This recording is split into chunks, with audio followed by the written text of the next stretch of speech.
Hello friends, मैं Saurabh Suman SS exam गुरु YouTube channel पे आपका स्वागत करता हूं। आप स्क्रीन पर भी देख रहे होंगे और आप ये सोच भी रहे होंगे, अगर आप बीएड पास हैं और क्लास 1 to 5 को लेके बीपीएससी का पेपर दिए हैं या ज़बरदस्ती दिलवाए गए। मैं ज़बरदस्ती दिलवाए गए इसीलिए बोलूँगा कि जब सुप्रीम कोर्ट ने डिसीजन दिया था तो आपको क्या लगता है कि वो आपके हित को देख के बीपीएससी ने पेपर लिया था? और ये जो एसएलपी दायर किया गया है, क्या आपको क्या लगता है कि वो आपके लिए किया गया है? जी नहीं। पहले आप इस बात की गहराई को समझिए। पहले समझिए कि सुप्रीम कोर्ट ने क्या किया।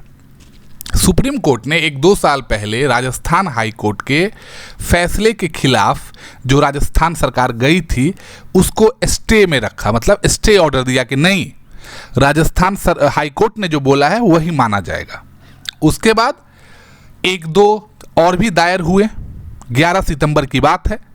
1-2 केस और दायर हुए, रिट हुए, सब में सुप्रीम कोर्ट ने माना कि नहीं, बात यही है। लेकिन उसमें एक पॉइंट आ गया और वो पॉइंट हमने आपको बहुत पहले भी बताया था। 1-2 जगह केस में ऐसा हुआ कि बीपीएससी के छात्रों के लिए कहा गया, जो एग्जाम बीपीएससी टीआरई का है उसके लिए कहा गया। तो सुप्रीम कोर्ट ने डिसीजन दिया था, आप याद होगा आपको, कि बिहार सरकार इसमें पार्टी नहीं है, लेकिन उनको सुप्रीम कोर्ट का डिसीजन मानना चाहिए। यही बात पटना हाई कोर्ट में 2-3 दिन पहले जो गए थे उनके लिए भी कहा गया। उसमें भी कहा गया कि बिहार सरकार पार्टी नहीं है इस केस में, लेकिन सुप्रीम कोर्ट का डिसीजन मान्य होना चाहिए। अब सरकार उठ के गई। आपको क्या लगता है कि सुप्रीम कोर्ट अपनी डिसीजन को पलट लेगी? जो 3-4 डिसीजन आया हुआ है उनका, उसको पलट देगी? तो आपको ये सब्ज बाग दिखाया जा रहा है। आपको जो कहा जाता है कि आपको एक थोथी जो सांत्वना देना है वो दिया जा रहा है। कैसे? अब वो समझे। सुप्रीम कोर्ट अपना डिसीजन नहीं पलटेगी, ये 100% तय है। ये 100% तय है। क्यों? अगर सुप्रीम कोर्ट को डिसीजन पलटना होता तो पिछले 3-4 डिसीजन पे वो एक बार ना एक बार ऐसा मौका देती कि जिससे पलट जाए। लेकिन बिहार सरकार या बीपीएससी की तरफ से या बीएड अभ्यर्थियों के लिए एक पॉइंट है जो उनके फेवर में जाता है, और उसको लेके कहीं अगर कुछ मिल गया तो सबके लिए बहुत अच्छा हो जाएगा। क्योंकि अब डीएलएड अभ्यर्थी सोच रहे होंगे कि सर बीएड अभ्यर्थियों के सपोर्ट में बोल रहे। जी नहीं, मैं स्टूडेंट के सपोर्ट में बोल रहा हूं, उन स्टूडेंट्स को के लिए जिनका पेपर लिया गया है। अगर आपको छांटना होता तो आप पेपर से पहले छांट दिए रहते, लेकिन जो लड़का या लड़की इतना मेहनत करके, इतना कष्ट उठा के 2 दिन 3 दिन कैसे रहे हैं, अगर उन्होंने पेपर दिया है तो उनका रिजल्ट आना चाहिए, और अगर उन्होंने अच्छे मार्क्स लाए हैं तो वो पास होने चाहिए, उनको नौकरी मिलना चाहिए। बीएड डीएलएड से हमें कोई मतलब नहीं, हमें मतलब है छात्र और छात्राओं से जो मेहनत करके पेपर दिए। क्या जबरदस्ती बीएड वाले ने फॉर्म भर दिया था? नहीं ना, सरकार ने कहा था फॉर्म भरने के लिए, तो सरकार जिम्मेदार है, ना बीएड वाले जिम्मेदार है और ना डीएलएड वाले को इसमें भुक्तभोगी बनाया जाएगा। लेकिन सरकार ने अंतिम चाल चला है। बिहार सरकार ने क्या चाल चला है कि अगर डीएलएड का रिजल्ट आ गया रहता और बीएड वाले को रिजल्ट में, जैसा कि अतुल प्रसाद सर चेयरमैन साहब ने कहा था कि हम डीएलएड का रिजल्ट मध्य अक्टूबर तक जारी करेंगे, तो बीएड धारी जितने भी स्टूडेंट हैं उनके अंदर गुस्सा आता। किसके खिलाफ गुस्सा आता आप समझ गए? तो पूरा का पूरा फुटबॉल का जो गोल पोस्ट होता है अब वो सुप्रीम कोर्ट को बना दिया गया है कि हमने तो भाई चाहा था लेकिन सुप्रीम कोर्ट माने नहीं, और ये कह के निकलने की कोशिश होगी नहीं। लेकिन इसी कोशिश में एक चीज और होगा, रिजल्ट पेंडिंग हो जाएगा। कितने दिनों तक पेंडिंग हो जाएगा ये सब सुप्रीम कोर्ट पर चला जाएगा। हाँ, क्योंकि ये एसएलपी है तो इसका लंबा चौड़ा चलेगा नहीं कि आज तारीख पे तारीख ये सब नहीं चलने वाला है। 1 या 2 तारीख पे इसका रिजल्ट आ जाएगा। लेकिन वो कब आएगा ये नहीं पता। अब इसी को लेके बिहार में मीडिया लिख रही है, सब कह रहे हैं बीएड डिग्री धारी को सुप्रीम कोर्ट द्वारा मौका दिया जाना चाहिए, एकदम दिया जाना चाहिए, क्योंकि उनका पेपर लिए वो योग्य हैं या नहीं योग्य हैं, ये आपको पहले डिसाइड करना था। ये पहले डिसाइड करना था, एग्जाम से पहले फॉर्म भरवा रहे हैं, उनका पेपर ले रहे हैं, तो आप उनका रिजल्ट देना पड़ेगा। मैं आपको न्यूज़ की जितने भी क्लिप्स हैं वो बता रहा हूं। अब आप बोलेंगे कि सर ये आप कैसे बोल रहे हैं, ये लाइन देखिए, ये कौन बोला है पता है? ये जो बिहार सरकार के महाअधिवक्ता हैं, जो सॉलिसिटर जनरल की तरह काम करते हैं, उन्होंने कहा है। अब उन्होंने क्या कहा है, मैं पूरा उनका कमेंट्स पढ़ रहा हूं। बीएड डिग्रीधारी को प्राथमिक शिक्षक नियुक्ति में योग्य नहीं मानने का फैसला 11 अगस्त को आया था। इससे पहले बीपीएससी ने नियुक्ति का विज्ञापन जारी कर दिया था। प्राथमिक शिक्षक नियुक्ति में 3,90,000 आवेदक बीएड डिग्रीधारी हैं।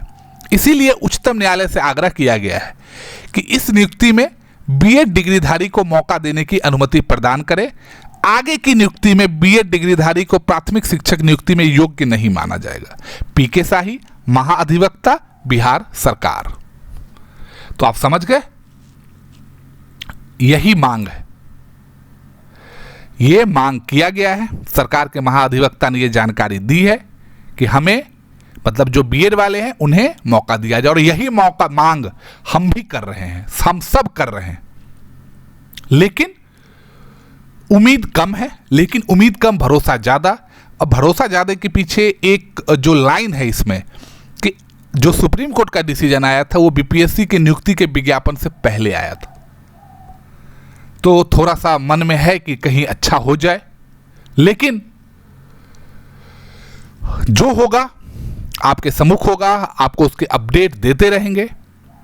और हम एज ए टीचर किसी भी विद्यार्थी में, किसी भी अभ्यर्थी में डिस्क्रिमिनेशन नहीं कर सकते, न उनकी योग्यता से, न उनके कास्ट, क्रीड, रिलीजन, किसी भी चीज़ से। फिर टीचर कहलाने के लायक नहीं रहेंगे। लेकिन हमारा सिर्फ यही रहेगा कि विद्यार्थी, अभ्यर्थी को आप बड़गलाइए मत, उन्हें टाइम फ्रेम कर करके आप आगे मत बढ़ाइए।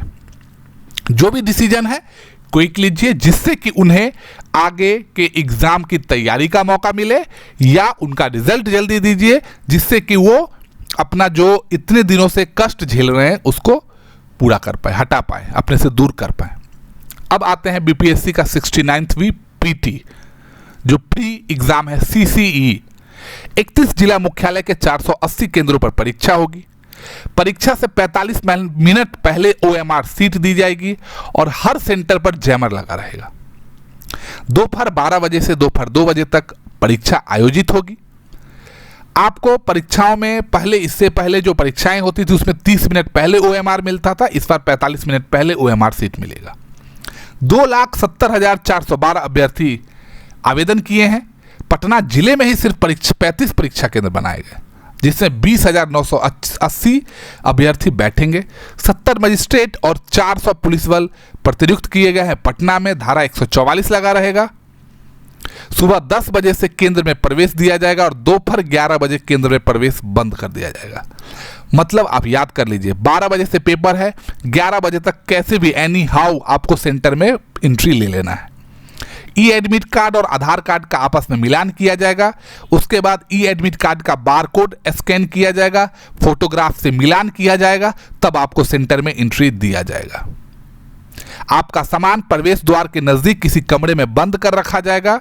मोबाइल फोन अगर है तो स्विच ऑफ करवाया जाएगा। सीसीटीवी कैमरा लगाया गया है, जिसका मॉनिटर जिला मुख्यालय और बीपीएससी का कंट्रोल रूम करेगा। बायोमेट्रिक अटेंडेंस और फेशियल रिकॉग्निशन की व्यवस्था की गई है। जो परीक्षा केंद्र पर परीक्षा पत्र आएगा, प्रश्न पत्र आएगा, वो सील स्टील बॉक्स में आएगा और वीडियो रिकॉर्डिंग में सीसीटीवी में खोला जाएगा अभ्यर्थियों के सामने। परीक्षा समाप्ति के बाद आप अपना ओएमआर सीट आपके सामने में परीक्षा कक्ष में ही सील करवाएंगे और उसके बाद ही आप परीक्षा केंद्र से बाहर जाएंगे। जो अफवाह उड़ाएंगे उन्हें 5 साल तक आगे की परीक्षा में बैन कर दिया जाएगा। तो बीपीएससी का 69वीं पीटी कल है। आप सभी जितने भी अभ्यर्थी हैं उनको बहुत बहुत शुभकामनाएं। सब अच्छे से पेपर दें। एक चीज कहा गया है कि प्रश्नों के साथ साथ विकल्प को बहुत अच्छे से देखें। बिना ऑप्शन को ध्यानपूर्वक पढ़े प्रश्न पत्र पे नहीं जाए। 1/3 निगेटिव मार्किंग दिया हुआ है। तो आप बाकी सब डॉक्यूमेंट्स अपने साथ अच्छे से लेके जाएं और अच्छे से पेपर दें। हम सब की शुभकामनाएं आपके साथ है। बाकी आप जो भी जानकारी हमें मिलती रहेगी हम आपके सामने न्यूज़पेपर के कटिंग, डिजिटल मीडिया की कटिंग के साथ साथ जारी करेंगे। कारण इसका यही है कि हम अपने मनगढ़ंत बातें नहीं लाना चाहते। बाकी मेरे साथ जुड़ने के लिए बहुत बहुत धन्यवाद। चैनल को लाइक और सब्सक्राइब करते रहें।